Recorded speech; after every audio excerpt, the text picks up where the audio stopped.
Oh, thanks, Alex. It's great to be here. And good to see that all of you guys here online, that you tuned in with us tonight.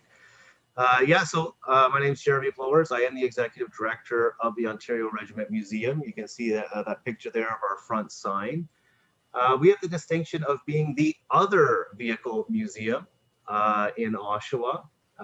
This is definitely a motor city, and we have two excellent vehicle museums. Our museum, however, specializes in a special type of vehicle, and that is military vehicles. So we're located at the Oshawa Airport South Field, that's 1000 Stevenson Road North.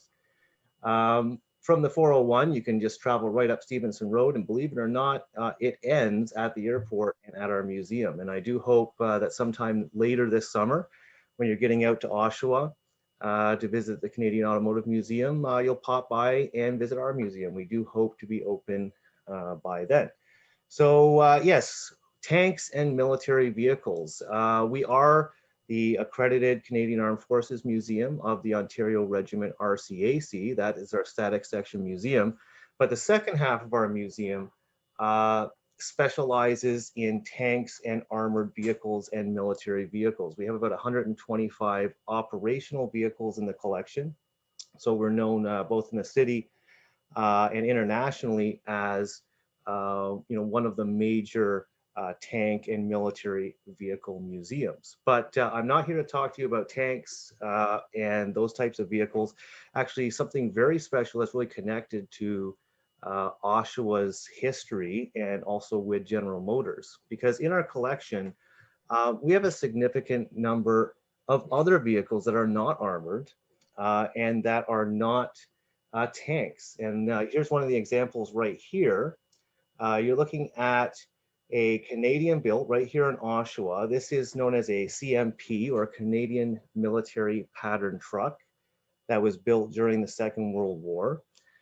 This is actually serial number 000001 that came off that assembly line. So we're very lucky to have this very special vehicle in our collection. And these vehicles, they're not tanks, but they tell a very important story, not just about Oshawa and General Motors, but about Canada's role in the Second World War and all the things that came from that that led us to where we are today is really an industrial power. So that's what we're going to talk about today. Is we're going to talk about more of those other vehicles. So I know in the title we talk about the Oshawa Worker at War, the Auto Worker at War, and we can't do that without thinking back to the First World War, which we know was a very formative conflict and a formative time, both politically and socially here in Canada, and had profound effects on our nation, and particularly in our region, the region of Durham, what was Ontario County, and the people who worked here, not just the people who went overseas, but the people who actually worked here. And I'm just going to share with you a very interesting artifact in a second, because the General Motors of Canada was formed in 1918. So really at the end of the conflict. And I mean, it's not my specialty, but looking into it, I know that Canada produced a lot of goods for the First World War, but wasn't internationally significant when it came to vehicles. So what we really have with the experience of those who served in the First World War and were auto workers here in Oshawa is those who actually went over and served. And this is a special artifact I'm going to show you. This is a special beret, a special hat, and I'm actually going to turn off the share screen and show you the physical one we have here, because these are very rare. The one you see here in the photo is actually from the Canadian War Museum in Ottawa. And we had one donated by a local family to this museum because of its connection with military history. If you do see any of these out there in the world, they are very rare and very special. So get a hold of the Canadian Automotive Museum, get a hold of us. We definitely like to save them, from online auctions or people not really understanding what it is. So what this actually is a hat or beret. And here we have the one that's actually from our collection. And this is from the War Veterans Social Club of General Motors Canada. So those who went overseas and served, they, this was before the Royal Canadian Legion. We know the Legion wasn't really founded until 1925. So this group of soldiers who had served overseas came back to Oshawa, went back to their jobs or got new jobs at the newly founded General Motors of Canada. And there wasn't really those sort of veteran supports. People didn't understand PTSD back then. They called it shell shock. They didn't have the Legion. So they formed their own social club. And once again, here's one of the badges that they would have um, on their shirts. And there's a lapel pin there that all the members had. And this was really a auto workers veterans association to support those guys. So they, in that pre-Legion time, they had the ability to, speak to other veterans. They would have different events, like they would have barbecues. They would march later on because this association went on until 1938, almost right up to the Second World War. Obviously, the veterans were getting older and older. But they would have, pub days, and wearing that special beret, they would, um, be marching in the Remembrance Day Parade that went through the city of Oshawa. So that's a really interesting and uh, a very GM and Oshawa specific artifact and association that we know of that existed to those guys who served overseas with the First World War. So that's what I'm saying. So the First World War part of the presentation is really going to be short because things really start to kick off when we start to get towards the Second World War. Not only what Canada produced and what Canada produced, and I'm actually going to go over some of the things that were produced here in Oshawa, show you what they were, where you can go to see them, and also what they were used for, and go over some incredible numbers of what was produced. So some things were happening in the 1930s.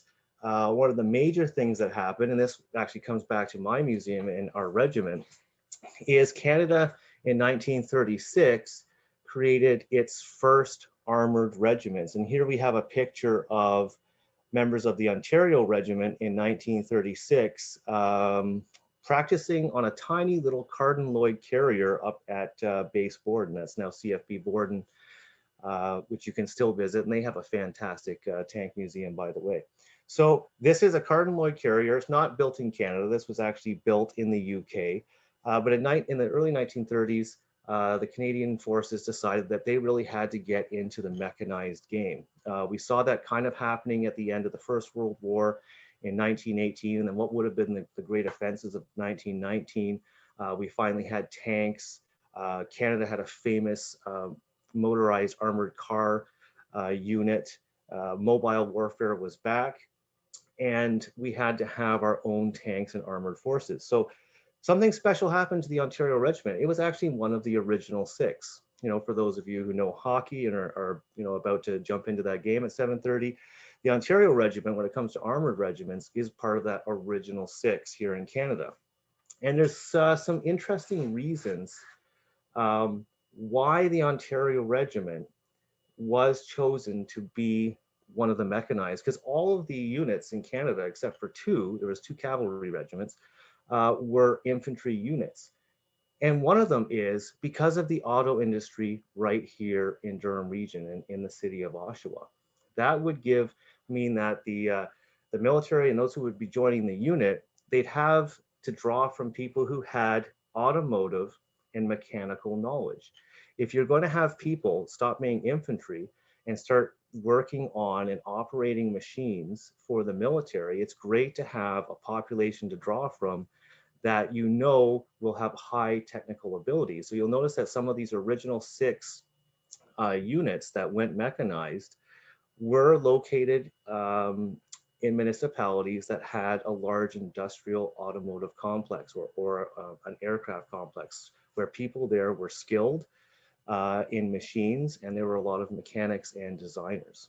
Also, because of this gentleman.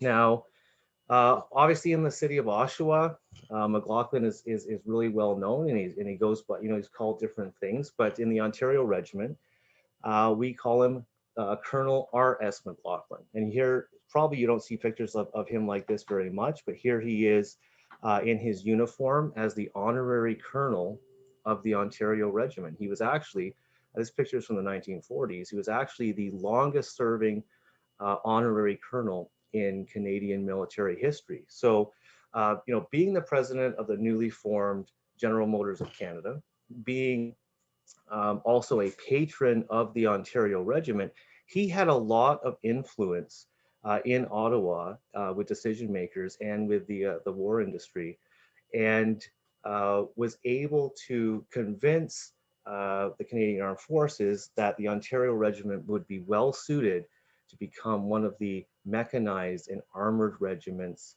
that would possibly be needed in future wars, which we now know is like the Second World War. So that's a really interesting connection of how our local regiment and our local industry, sort of influenced each other in these years in the 1930s. And obviously also, and that goes right up to today, there are many members of the regiment, being a reserve regiment, which is like a part-time volunteer military unit, that there's great connections between auto workers and members of the regiment. Many people who work at GM or had worked at GM at some time may have served in the Ontario Regiment and or have family members who did. So that connection, there's a bit of continuity there between then and now in how General Motors and the Ontario Regiment have been very connected. I was talking about that First World War Veterans Social Club when there wasn't any support. So there's continuity to that today. Actually, our museum works with the GM of Canada Military Employee Resource Group. So General Motors still has a resource group up in the Oshawa plant where they give resources and time to those members of the armed forces who are employees of General Motors and support to military families of those who are auto workers. So here we are 100 years later, and that connection is still there. We deal with them to participate in remembrance activities. We send down some vehicles that were made at the General Motors plant for Remembrance Day. We've done that every year, except obviously for 2020. And it's just an interesting continuity and connection there. Because, as we know, General Motors became exceptionally important to Canada's war production in the Second World War. And here comes from a pamphlet that the company released in 1941. The motor car industry, victory is our business. So in 1941, General Motors of Canada signs a wartime production agreement with the government of Canada. And they were going to go into a total war status. So much so, unlike some of the plants and things that in the United States, by 1942, all civilian production at Oshawa's plant is ending, and it's going into full military production. This is a huge move by General Motors Canada, and really shows the commitment that our industry and our government had to the Second World War. Remember, in 1940-41, Great Britain and the Commonwealth were very much fighting this war alone. The United States hadn't entered the war yet. This was before Pearl Harbor in December 1941. And, Great Britain had great need for industrial capacity. So they often looked to the Dominions and to the colonies to fill that gap before other allies joined the conflict. So here you can actually see the General Motors of Canada headquarters. This is a later picture. You can see some of the military vehicles. This is in North Oshawa that are coming out of the plant. All sorts of vehicles that ended up being produced, such as trucks, staff cars, ambulances, artillery tractors, gun carriages, armored cars, and even fuselages for the Mosquito light bomber. that would then be sent and produced by de Havilland. So GM was definitely getting into the war production business. Here's another great picture from our archive, and this is of that same location at night. You can see it all lit up. And for those who work there, you could imagine that what was a car factory is now basically a military establishment. There are guards. Things are top secret. You have members of the defense industry, and you have members of the government and of the military coming in and out of the factory all the time. Many of the things that they are building there are top secret. So those who are working in the Oshawa plant at this time, really have a feeling that they're like on the front line of winning this war. They're making their contribution. There's things at work that they can't talk about at home that are covered under the Secrets Act. So this is a short 2-minute video, and actually this video actually you can find in a little bit of this story about war production actually on the Canadian Automotive Museum's site and their Oshawa Automotive Community exhibit. This is was released just after the war. This is a very short 2-minute newsreel on General Motors war production for the Second World War. That plunged Canada's automotive industry into a new endeavor. Executives promptly dedicated General Motors to defense of the empire. Military vehicles were the first and most numerous, but by no means the only war products. Automotive workers turned their skill to producing weapons which required all the precision and craftsmanship they had previously devoted to cars. Thousands left their benches to join the armed forces. A service flag was unveiled to honor them.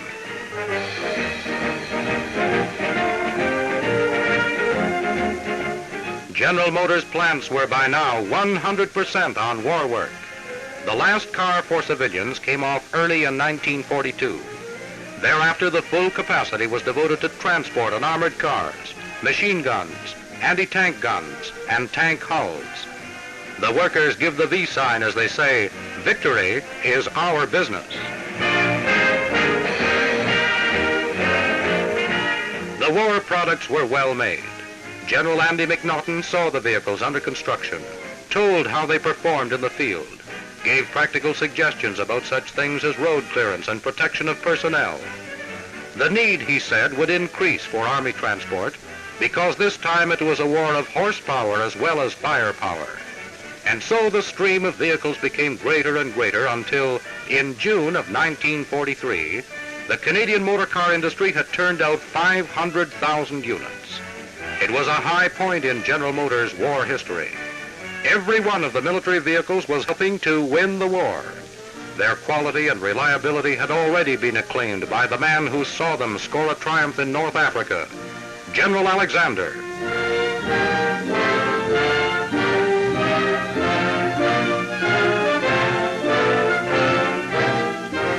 The same good workmanship appears now on another page of the family album, which carries the portrait of the Mosquito bomber. Its fuselage took shape on the very spot in the General Motors plant where the craftsmen of another day had built the early wooden bodies for McLaughlins and Chevrolets. Some old-time specialists came out of retirement to help build the fastest bomber in the world, to help General Motors demonstrate once more its usefulness to the nation.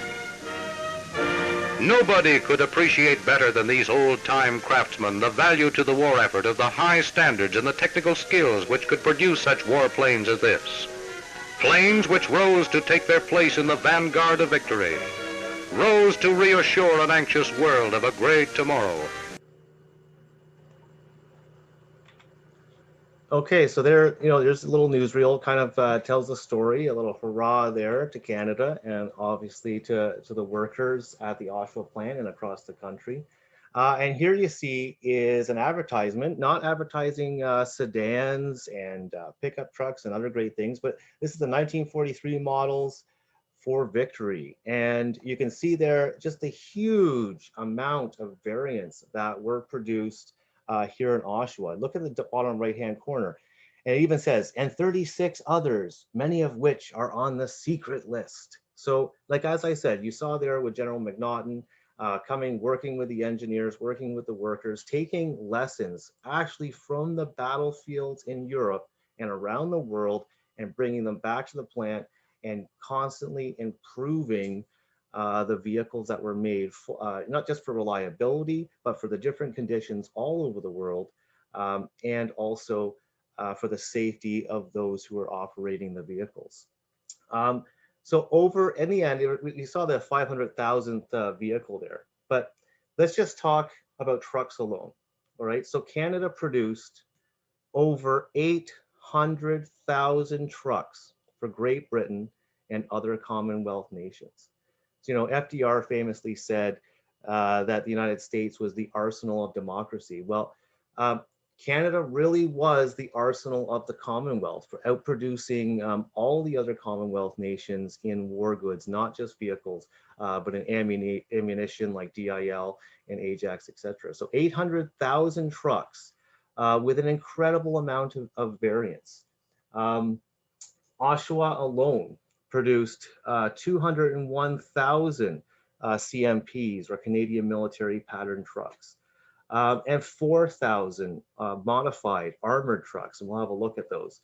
And some of the more famous vehicles, and we'll have a look at those a little bit later.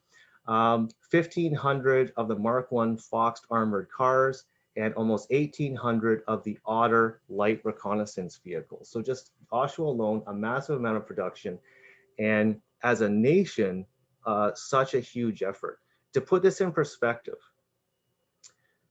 Canada produced more trucks and logistics vehicles in the Second World War between 1941 and 1945 than Germany, Japan, Italy, and the entire Axis did from 1939 to 1945.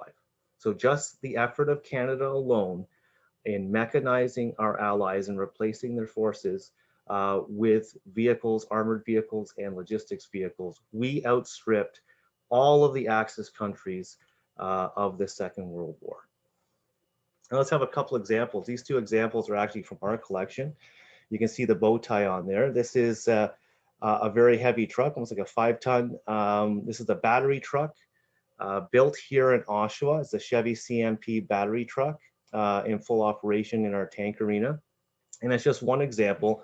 And we don't have a ton of time, but when you do come down to the museum, when we talk about the military working with General Motors, you'll notice that every 6 months, there are massive changes and evolutions to the Canadian military pattern truck to improve its performance out on the battlefield. But it wasn't just armored cars and trucks that were used for logistics.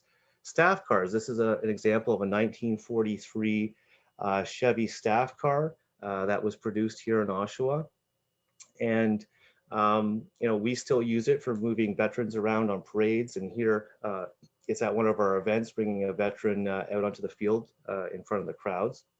But so all the civilian vehicles stop, and all of those models, including the Chevy sedans, are then modified and changed for war production and for war use. And where were they used? Well, when I say all over the world, we actually mean literally all over the world. Those vehicles made in Oshawa, okay, they served, not only did they go to France and Britain, and obviously eventually the rest of Europe, Germany and Italy, but they were used by our allies in North Africa, in the Middle East, in India, in Burma, in China, and in Australia, all over the Pacific theater, not just the European theater. Here's an example of, this is a 3-ton Chevy truck. They were very popular with the British forces in North Africa. Actually, Field Marshal Montgomery, he went around the battlefield very much in an Oshawa-built 3-ton. And they became very famous during the war in newsreels, and especially after in film, because they were used by the long-range desert group, or the Desert Rats.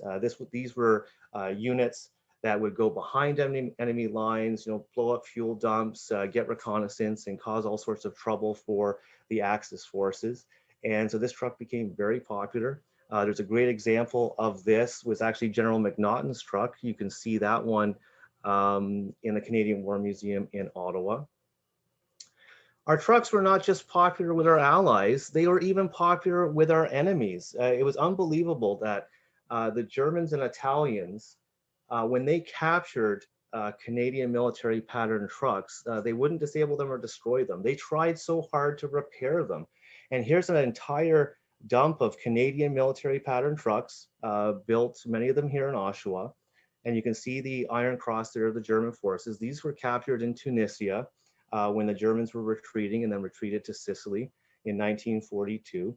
The Germans, they were the favored trucks of the Germans. If you captured a CMP, you knew that it was reliable, easy to fix, and much better for the conditions in the desert than the German or Italian counterparts.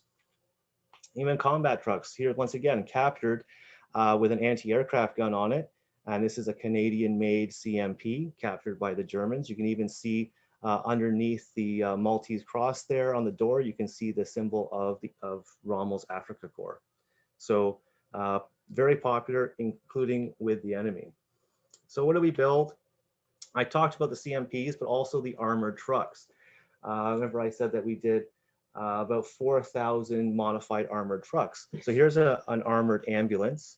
It's based on that CMP frame, but it's armored. So when you're going into the combat zone, you need to protect those coming in and out from shrapnel, small arms, and other things. And we made a huge amount of these. And think about the lives that were saved when our Canadian soldiers and our allies were using armored ambulances instead of soft-skin vehicles. You can actually see an example of that. It was built here in Oshawa at the Canadian War Museum. A special connection here is that our museum here in Oshawa, the Ontario Regiment Museum, we restored this armored ambulance for the Canadian War Museum in the 1990s. And there it is on display. You can check that out, along with some other Canadian-made vehicles. The Fox armored car. So, you know, militaries actually use a lot more small armored vehicles than they do large vehicles like tanks. They're called recce vehicles, which are used for reconnaissance. That's going out ahead of the forces, ahead of the army, having a look around and reporting back. You can see that the crew commander there, he actually has a headset on for radio. So these vehicles would have a high-powered radio and would be able to communicate with headquarters, let everyone else know where the enemy was. The vehicles had to be light, they had to be fast, and they had to have enough armor to protect the crew in and out of those situations. And here in Oshawa, we made over 1,500 of these, and they were very favored by the British forces. They had one similar called the Humber Scout Car, but the Fox was much more reliable, had better armor, and was the preferred vehicle over the British-made Humber Scout Car. It's continued to see service well after the Second World War with our allies and with the British Armed Forces. And here's an example of one of those today. This is in Great Britain. This is actually at the Tank Museum Bovington on display. So built here in Oshawa and now at the British Tank Museum. That is the Fox armored car built here in Oshawa. Definitely one of the most famous and iconic, and probably because of its odd shape, is the Otter light reconnaissance vehicle. And here you can see those built in Oshawa, all lined up for the newsreel cameras with the Canadian-made Bren guns up on top. So these were, unlike the ambulances, these were armored trucks, but these actually had the capacity to hold troops in the back. They were an APC, or armored personnel carrier. They could be used for recce, just like the Fox. They could be used for moving troops. They also had that small turret on top with the Bren gun. And they saved a lot of lives of our allies and our own soldiers, due to the versatility of the vehicle and that great Chevy reliability of the CMP that they were known for. So here's one in Great Britain. The crazy thing is, in the world of military vehicles, just like in classic cars, museums are always competing with collectors. And the Oshawa-built Otter is actually one of those crown jewels. It's one of those sought after vehicles, because even though almost 4,000 of them were produced, not many of them exist. And this exact one here was offered to our museum in 2019 only for the sum of 250,000 pounds sterling. And that was supposed to be a good deal. So there you go. The Otter armored car is so sought after in the collector's world that in Canadian dollars, it would, after transport, this thing would be well over $500,000 just for one armored vehicle. Obviously, we decided to pass, and we're still looking for one that we can restore. So a very popular and iconic vehicle built here in Oshawa. And then again, I just flip back to this picture because you can see some of those vehicles. You can see the gun tractors here that would pull artillery. You can see the Otters and the Foxes and many of the CMP trucks right in North Oshawa, right outside of General Motors headquarters. So some of the other things and interesting continuities between the auto workers of those days and also today was in 1943, in April 1943, when Oshawa went to full war production, General Motors also signed their first contract with the Auto Workers Union, or at that time it was the United Automobile, Aircraft, and Agricultural Implement Workers of America, UAW, and Local 222 represented all of the workers at the Oshawa plant and eventually others in automotive industry outside of General Motors. But so 1943 saw the creation and ratification of that union, and also saw a new newsletter, and this is the War Worker. I was speaking to Alex and Demerit just before, and I know that they have some copies of this in their archive. I'll definitely be looking into that for further research in the future. But this was the newsletter that was for the auto workers only. It was the community that they built. It gave war news, updates, what's going on at the plant, what are we building, what are the social events that are in the community, and really started to build an identity for those who were in the auto industry as being, part of something other than just, being the factory workers. They were proud to be employees. They were proud to be auto workers, and they really felt that they were pulling together and working for something much larger.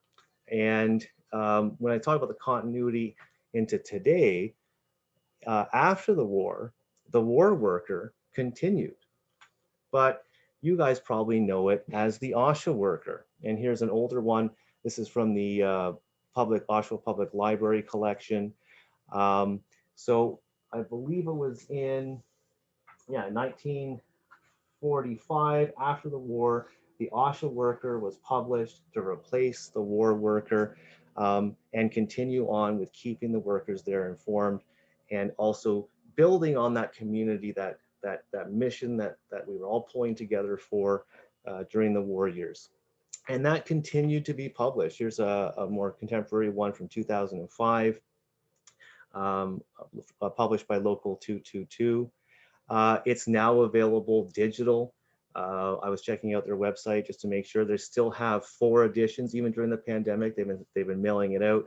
There are 4 editions a year, and that's just something, once again, that came from a time of conflict and difficulty, but exists in one way or another still in our world today. So I don't want to take up a huge amount of time. I'm sure you guys have some questions on some of these military vehicles, on some of the vehicles that we have in our collection.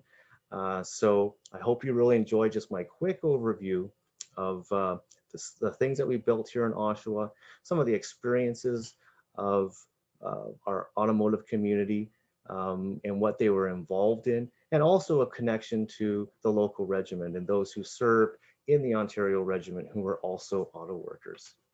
So thank you very much for that. And Alex, Demeric, do we have some questions or? We absolutely do, yes. Starting us off, I think this might be sort of a general question for all of us. Do any of us know what the tartan is on that War Vets beret?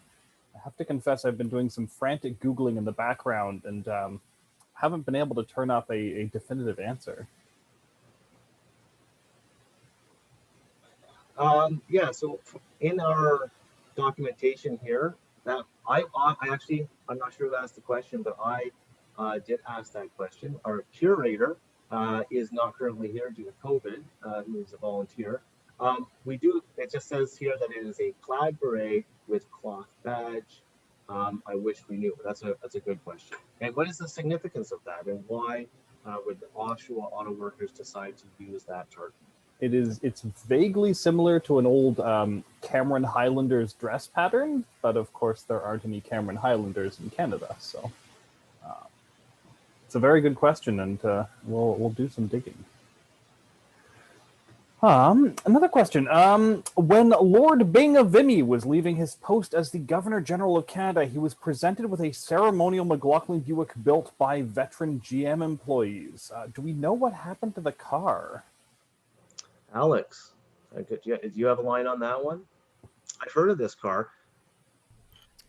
I believe I've fielded this question before, and we have not located it yet. So we're assuming it's over. It went over to England, but still working on that through our connections over there.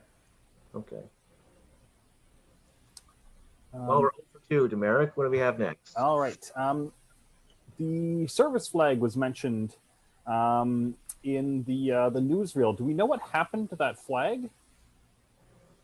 Is it on display somewhere, or has it been saved? The big 2,000 some GM workers in war service. That's a great question, and maybe we should reach out to some of our contacts at General Motors. I know it's not in our collection; it's not specific to our collection.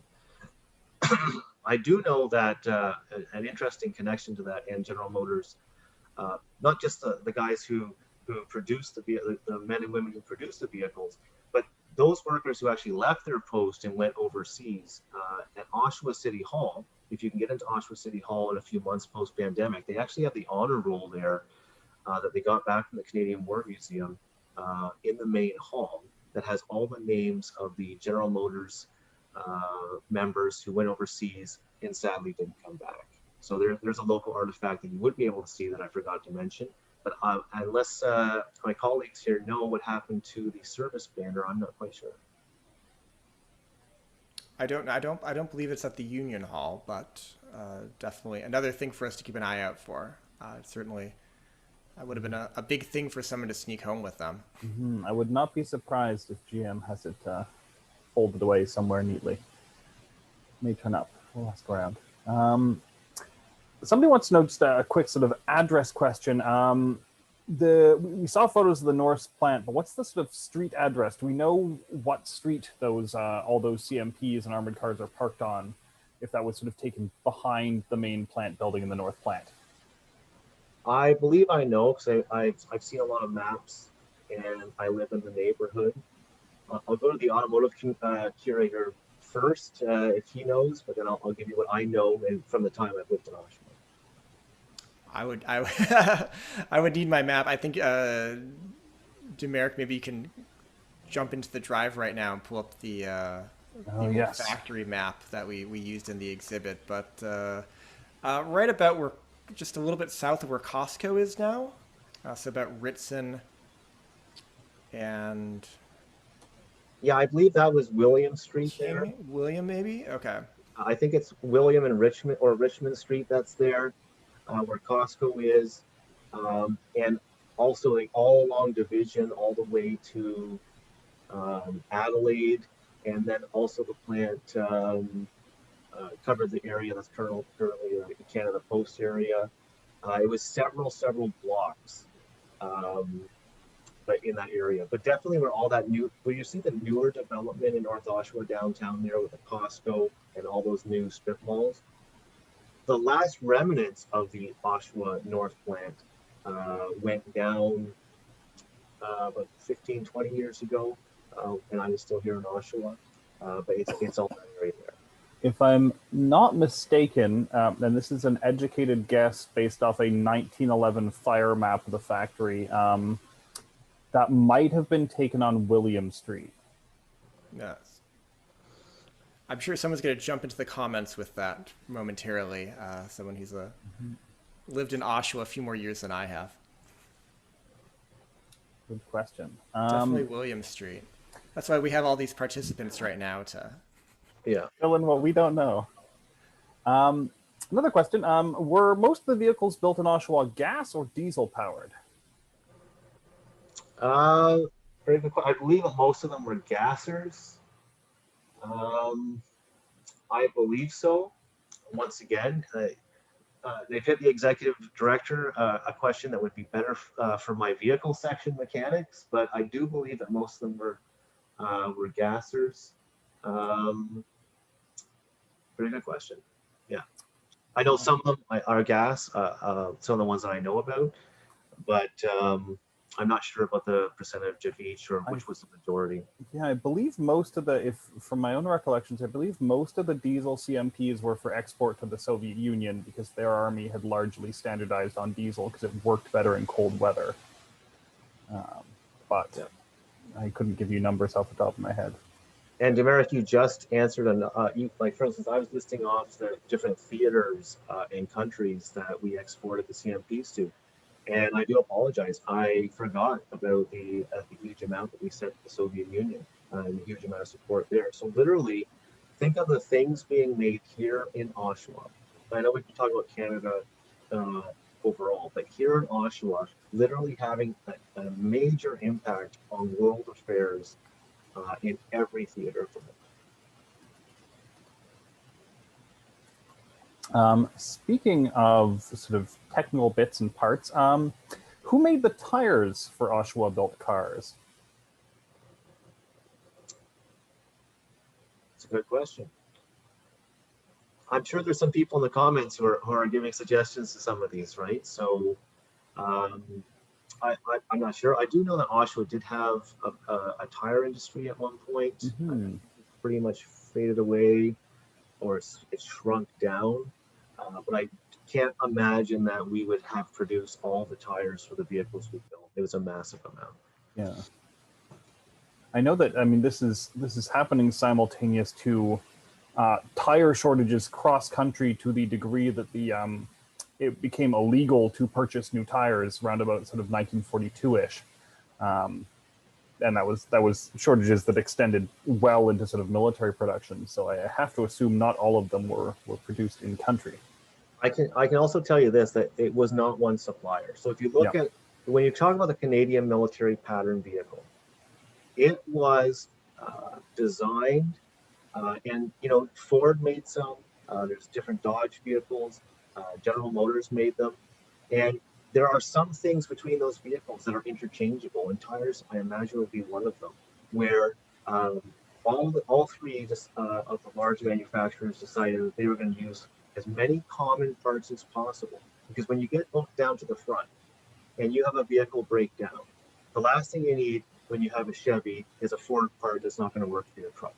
So a lot of the common stuff like tires and rims like that, very similar to today in the auto industry, they use multiple suppliers with standardized parts. So I would imagine that a huge amount of tires would have been not only Canadian suppliers, but also US suppliers supplying some of that rubber.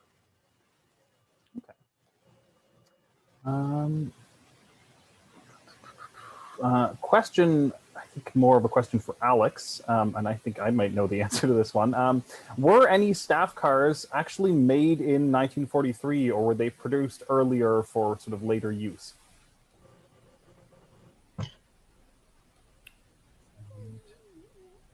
Like, I'm sorry, I guess I don't understand the question. Were any of the regular vehicles like turned into staff cars? Or were any of the 1943 staff cars actually made in 1943, or were they just sort of leftovers produced earlier? That I don't know offhand. I mean, we sort of have the announcements about the sort of the last 1942 models coming off the line, and what having spoken to people who are sort of familiar with early 1940s vehicles is that the ones. So the last cars were pretty stripped down in terms of what you got. So they're sort of noticeable. the winding down of civilian production. So my assumption would be that the military vehicles that they were producing were sort of a different thing than sort of a continuation or a retrofit of the cars. I don't know, Jeremy, if you've looked at many of these vehicles. Yes, yeah, and How exactly were they modified? I've operated them. I can tell you that the staff car, and I can see really what you're saying about those last civilian models being stripped out, because the staff cars are really a bare bones sedan. They don't have all of the features that you would find in a commercial vehicle. They're very simple in their instrumentation and in the different options that they have. The example that we have that is labeled as a 1943 Oshawa built Chevy Staff Car.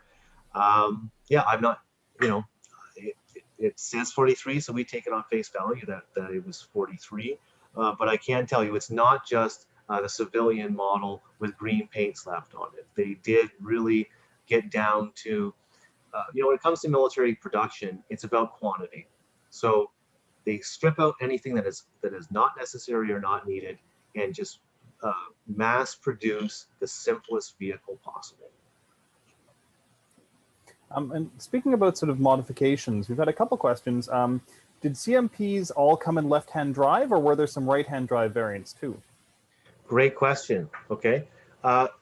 Even to this day, they're all created in right-hand drive. Okay. And let me see if I can see some of that. There you go. You can see our operator there. He's operating it. That is because the main, these were mainly going to Commonwealth countries. They're going to New Zealand, Australia, India, South Africa, obviously Great Britain. Great Britain lost a massive amount of their equipment and transport after Dunkirk. So a decision was made that we were going to go with the right-hand drive. So they're all right-hand drive that we have in our collection. Sort of turning to the worker side of things, do we know how many women worked at the plant? Quite a few. I don't have specific numbers, but this is really an era in which, we talk about the social changes that came out of the Second World War. Not only just in the auto industry with unionization and stuff like that, but I do actually have a publication here from the CAW Local 222, looking at the 1940s. It doesn't give specific numbers, but there are a great number of pictures of women shop workers, machinists, welders in the workforce. And sadly, there's no numbers. It just says women entered the workforce en masse and stepped into the traditional male-only jobs and proved that they were as equally capable. And that is right from the CAW Local 222, look back at 75 years since the war. And so it's worth mentioning that, of course, the plant had a fairly substantial female worker population even before the war, just only in the upholstery department. And it was only war work that led to them being or sort of gaining wider roles in metalworking and machining and things like that. And also in the administration and clerical department, even before the war, there was a lot of women in there, and we've met some of them. Okay. Sort of on the home front side of things, were any CMP vehicles used on the Alaska Highway or in Canada in general? Did they get any use in country as utility vehicles, or were they almost all sort of ending up overseas and stayed there? That is a great question. A massive amount were actually used here in Canada. And this is very interesting. Of all the CMPs we have in our collection, like I mentioned, we had serial number 1 of a certain type, and there were so many different variants. Most of the CMPs that are in our collection or that are in other museums or in private hands were all used by the Canadian Armed Forces here in Canada. Yes, in domestic operations, coast to coast to coast. And the reason is that the Canadians, after the war, we left almost all of our military equipment in Europe. We gifted it to our allies. We gifted them, to Belgium and the Netherlands and France. And there are very few examples in Canada of actual veteran military vehicles. So the answer is that's a long answer. The short answer is yes. They were used domestically all over the place. And two questions somewhat related about sort of the running of the plant. First off, did the plant run sort of 24/7? And how were the vehicles actually built? Are we talking sort of assembly line or in batches, or were they sort of built piecemeal or custom? That's a very good question. Sadly, to the person who asked the question, I'm not an industry expert, although I did work for some, being from Oshawa, I did work for some time in the auto industry at some point. But as for that, if I'm looking at what I see, it seems to be mostly assembly here in Oshawa. There is the fabrication, for instance, like the Mosquito and the gun mounts. Those were actual fabrication shops. But as the assembly line in the North plant, from what I've seen in images, etc., there was a lot of assembly there. You know, the entire nation, including parts of the United States, coming together just like they do today when they make cars and trucks. Yeah, I However, believe. in that period, there was a lot more in-house manufacture than we find today.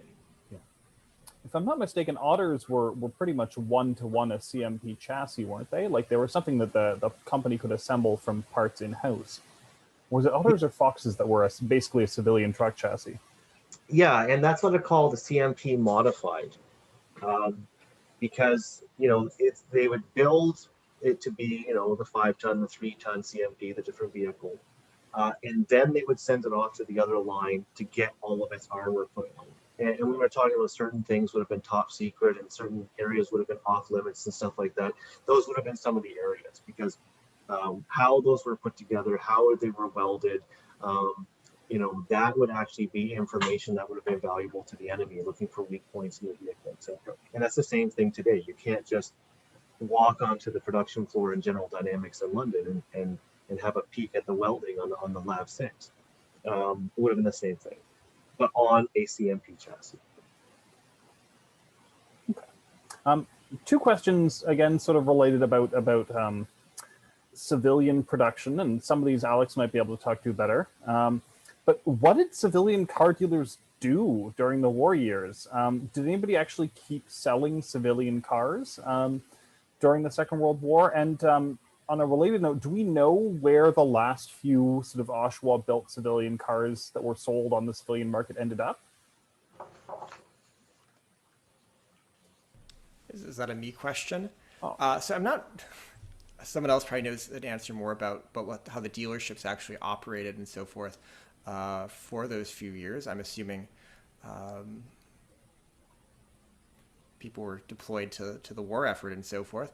I have heard stories about the last kind of Oshawa-built cars. There's still a few out there. There's sort of rarities. We're actually back while we were planning this exhibit. Back in 2019, one of our objectives, we had some discussions about actually, kind of having we had this grand idea of lining up sort of cars in our parking lot from sort of the 1908 McLaughlin Buick at the start of it all the way up to, the 2019 Silverado or Sierra that came off the line at the when they were. We thought they were closing the plant, and so we're looking for one of these war cars. So there's a few around. Exactly who got them at the end, I'm not sure. I think that wasn't a major it's interesting now. We would think that was a very interesting historical fact, but I'm sure during the Second World War and the decades after, that would be kind of an obscure thing to think about. And in general, I just always like to point out with giving this talk tonight, one of the things that's so fascinating about it is that this topic wasn't something that many people really wrote about over the years. It's not something that the greatest generation, if you go to the Oshawa Library or any of our museums, you're not going to find a lot of discussion or remembrances about exactly what happened in Oshawa during the war. And it's something that nowadays we all find quite interesting. But to those who lived through it, it was sort of monotonous. And as Jeremy is pointing out, quite secretive. And maybe I don't want to steal the story from Jeremy, but many of the photos that we actually have were taken out of a dumpster when we were doing research. That they're labeled top secret, and these photos of the military production at the plant were not something that any of us were ever actually supposed to see. So there's a lot of things we don't know, and that's because we weren't supposed to know them, and people weren't encouraged to write down these trade secrets, or even the number of women that work there is something that many historians and journalists have sort of tried to pin down over the years, but not something that's really readily available in the way that we'd like it to be. Fantastic point. Yes, I remember when we were collaborating on some of your exhibits looking into this and some of your research.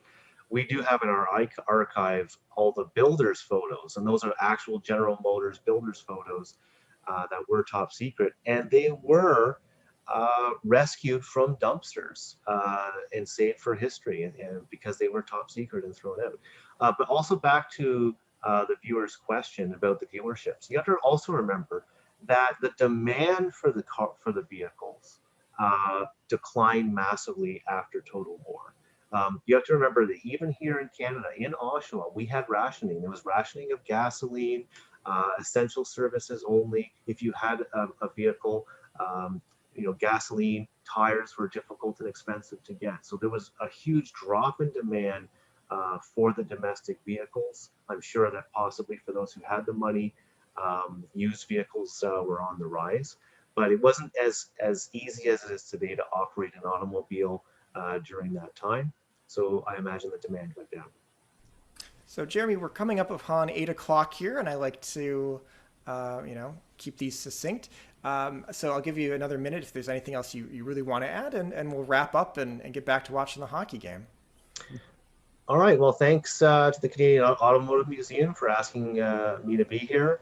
It's been a great pleasure to speak with my two colleagues here, and also speak to you guys at home about Canadian war production, an important part of our local history, but really also an important part of our national fabric and our national history, and how, as a community and as a country, we really made an impact on the world stage. So I hope you enjoyed today. Thanks again, Alex. Yeah, well, thank you so much for joining us on this beautiful evening. And just so you all know, we are going to continue our talks through June and July. So we'll be continuing the Oshawa Automotive story. And we'll be sending out a survey with a link to register for the upcoming June talk. And we'll continue on from there. So thank you so much for everyone for joining us tonight. I know there's a lot going on in the world, and maybe next month I'll get a haircut. Who knows? We'll see where this reopening gets us. So thanks again for joining us. Thank you, Jeremy. Thank you, Demeric, and have a wonderful evening. Take care, everybody.